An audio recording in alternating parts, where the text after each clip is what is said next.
they need to continue to come out of this. I think the second thing is I think we need to not forget when COVID first unfolded and we saw in the forestry sector China shut down when we were in fact quite still able to cut down trees and do a great job in that supply chain.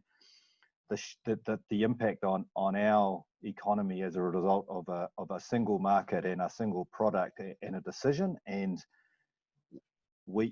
it then rolled into us being shut down as well, and then in fact our market opened and we were still shut down. So I think it's really important that we don't lose sight of the huge black swan risk we saw around a single product to a single market, and we continue to develop diversification of markets and of product types to build on the resilience.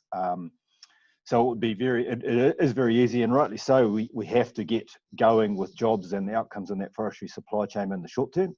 That's fundamental, because that gets people back to employment and gets their whānau looked after, etc. But we can't lose sight of that initial shock and the reaction that we had that led us to securing the government funding for redeployment and training, because of what happened in the offshore market, because of that narrowness of our export logs in terms of this region. So in coming out of this and rebooting, we must remember the need to create diversity of market and resilience in that supply chain. We need to build on the primary production strengths here. How do we work with that sector to invest and support them to grow their businesses and grow their the markets and the opportunities that they have with their products. And Amal's right about tourism. I think that the other message for me is that starting off a low base and the tourism strategies we had and are developing alongside our iwi partners around an authentic, unique opportunity in this region were right, and we must continue to develop those. Because we're off a small base, that what hasn't been such a big impact for us, and I don't want to talk down the impact that is having in that sector around our operators and our retail and hospitality, because they are all part of that sector as well as part of our domestic economy.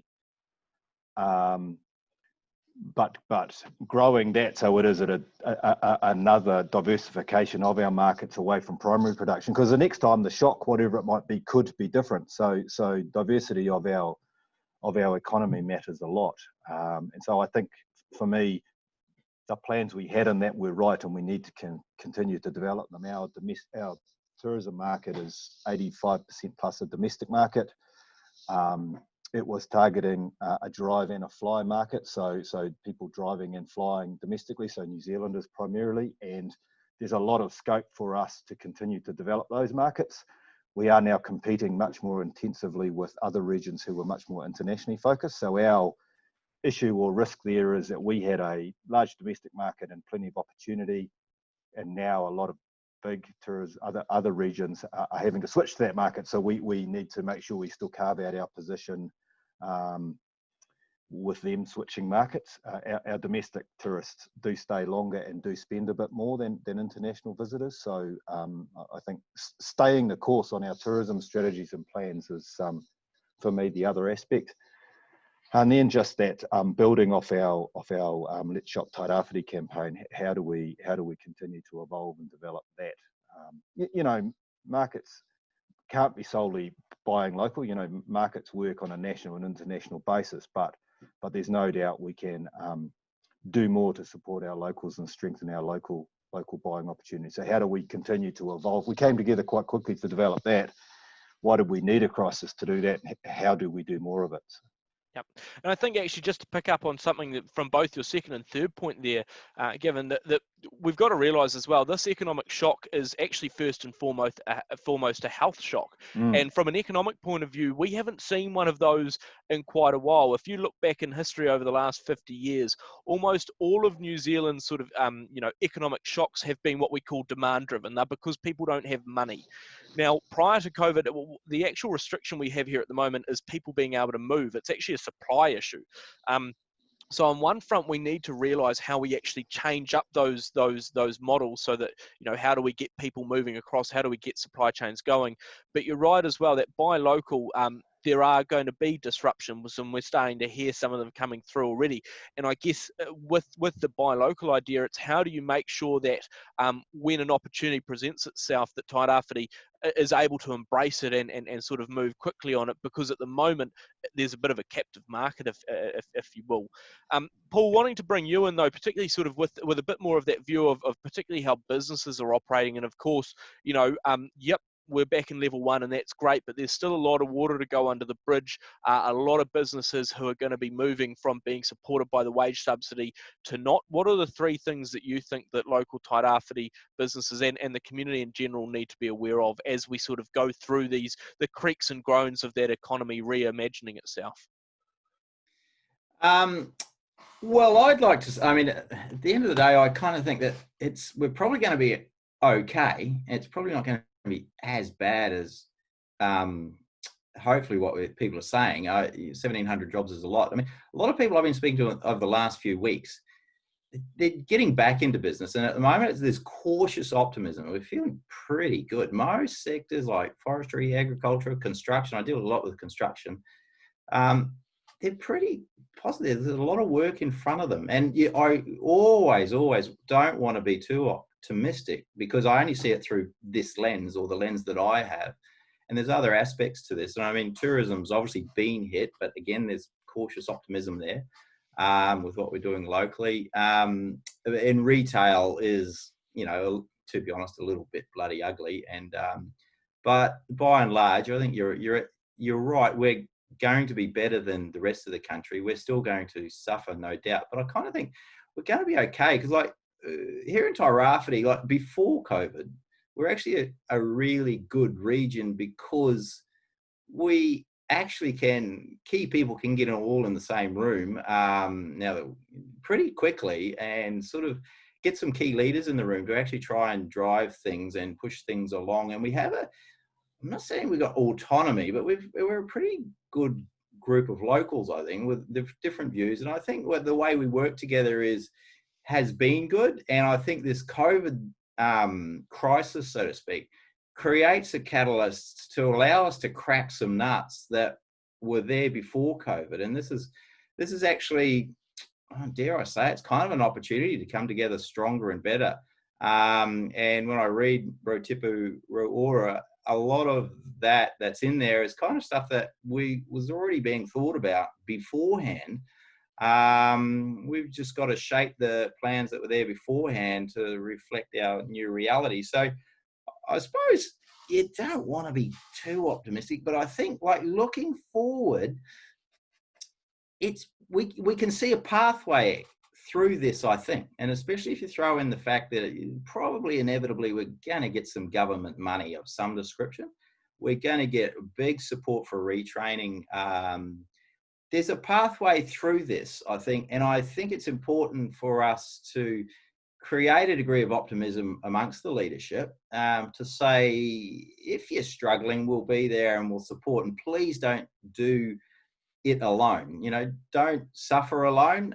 Don't hunker down and on your own. Basically, with Trust Tairāwhiti, Chamber of Commerce, lots of organisations around there, we want to help and work through this. And I think the region has a pretty strong collaborative nature about it, and I think that's just a major thing I think we really need to embrace and hang on to. Like, so yeah, I mean, I don't know if it's 3 things. It was one big thing maybe, but that's kind of where I sort of say we'll be okay. There is a path through this, and I think with the leadership and everyone pulling together, it's possible. I know it sounds a little bit cliche and schmaltzy, but it's kind of true. Look, no, I think that's useful, because look, one of the other big things that you sort of touched on there, and that I sort of picked up, was that in effect there were some of these plans and ideas that were already bubbling away in the background. This has sort of brought them, straight to the surface, supercharged them a bit more. And what Amo was saying before about getting marae, renovated and connected. Well, look, I mean, it's probably pretty clear to those marae that was going to have to happen anyway. It was just it needed apparently a pandemic nudge to get it moving. And I mean, in some respects, you'd argue, well, it shouldn't have taken that much, but we have to realise that it has. So let's, make sure that we do actually drive this sort of activity forward.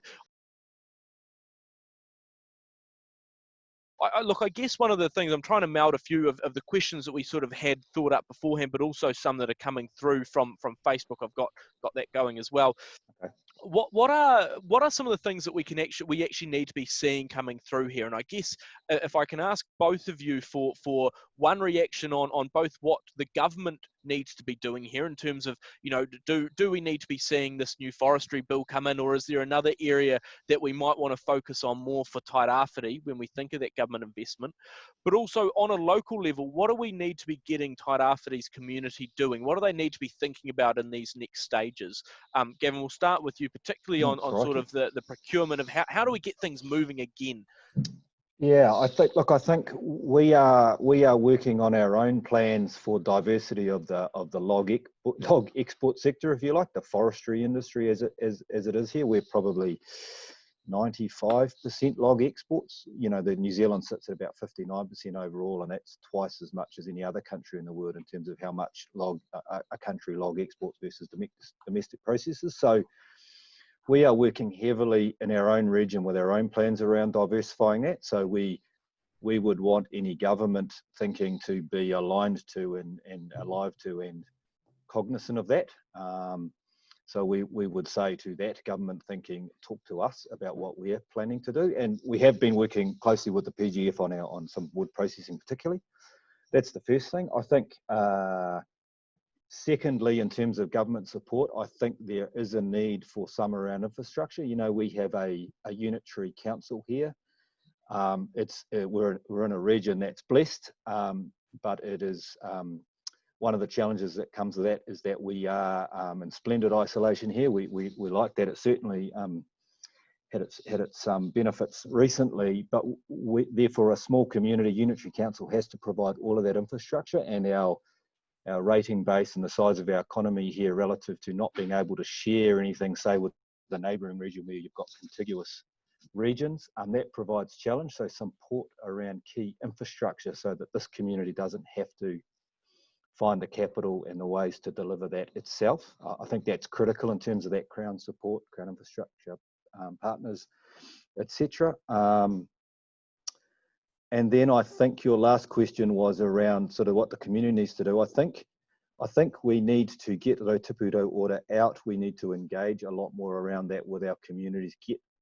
Make sure it is seen as truly live and truly interactive, and get more input and feedback into that, and then get collectivized around a few key projects in it. There are some sort of crossover projects such as housing where there's a need from a social perspective, there's a need from a tourism perspective, there's a need from a private sector developer and an economic perspective. So there's some pan-regional projects, and a big player in that space is Kāinga Ora and the government. So probably picking some key priorities that the region can all get behind and making a difference to those alongside those other things I talked about would be my top of mind answer. I think we do need to work on that, on sort of food innovation and building on our primary ag hort sector, which is fantastic. We really need to bring the tech and innovation sector into this economy because it's very thin on the ground here, relatively speaking. And that seems to me a really good, that's where a lot of the combination should lie between competitive and comparative value for this region, is the blending up of our primary sector with innovation and technology. Great. Paul, I'm going to come to you in a second, but I do just want to, I guess, expand and have a bit of a very brief discussion on that point, though, Gavin, around, look, at the moment you've got, obviously, Trust Tairāwhiti, you've got the Council, we've got Chamber of Commerce, all these big organisations. But one thing that I certainly, saw during lockdown, and it's a question that's sort of come through as well, around during all of this, we've had a lot of people very much in the grassroots community level who have very quickly got going. They've come out with some ideas. They haven't waited for the institutions to catch up and do stuff. How do we get those local people? How do we get the actual, the very, very grassroots activity happening, and also, I guess, stopping institutional inertia from hampering us going forward? For something like the recovery plan, how are we going to get that more local view very much into the heart of it, and I guess give a little bit of freedom for people to take their good ideas and run with them? Yeah, that's the very question to ask, and I think even just the stakeholders to bring Tairāwhiti order together, we created that, and the biggest risk, and I guess at the trust we're very conscious of that. I guess it's about empowering and enabling others to get on with it and buy into key themes in the plan. So we're all kind of aligned around the right things, I think matters. From the trust perspective, as both a community funder and an EDA funder, if you like, and a direct investor in and of itself, depending, it is about enabling others, so providing our funding and resource to others with the good ideas, and then sort of to some extent getting out of the way. But it is, you've got to find groups to work. The sustainability around that matters too. So and it's bloody hard. I think it's our biggest challenge around having a joined up regional plan, and is that inertia that comes with that. So being alert to the risk helps a lot, and we would acknowledge that's a big risk around the work we are doing. And I think is the entrepreneurial spirit, which you sort of trying to tap into, which, I mean, that was a question we were trying to ask before COVID, like, how do you it was, Paul. Great ideas, like how do we get them fostered and going and all that sort of stuff.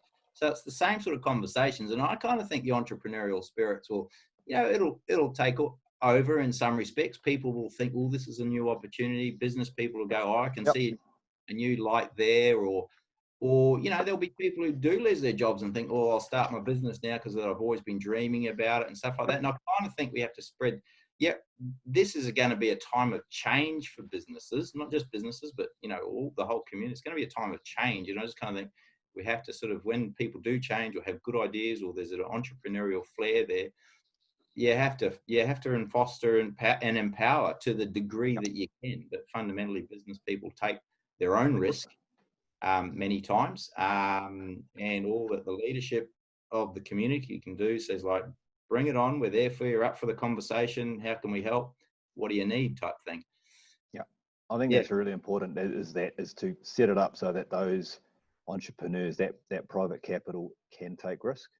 One of the challenges I think we have in this region is either engaging that private capital or the depth of private capital. So trying to link into capital networks to have that sort of available for that spirit, and that capital be put to play, and that risk taken is an important part of it. And that was definitely a work stream before COVID. So one of the things I think, though, that and look, I mean, I'm sure you guys are aware of it, but certainly, if you will, as an outsider looking in, something I've become very aware of for Tairāwhiti over the last few weeks is that, if you will, that splendid isolation that you guys have does also mean that you have a much better connection amongst one another. You come to Wellington, there's hoops upon hoops you'd have to jump through for different things, and I very much get the impression, talking to people on the ground, talking to you guys, that actually, when a good idea comes up, it's not sort of squashed down with bureaucracy or anything. I'm sure, Paul, it'd be pretty easy to find you in the street to have a yarn about an idea.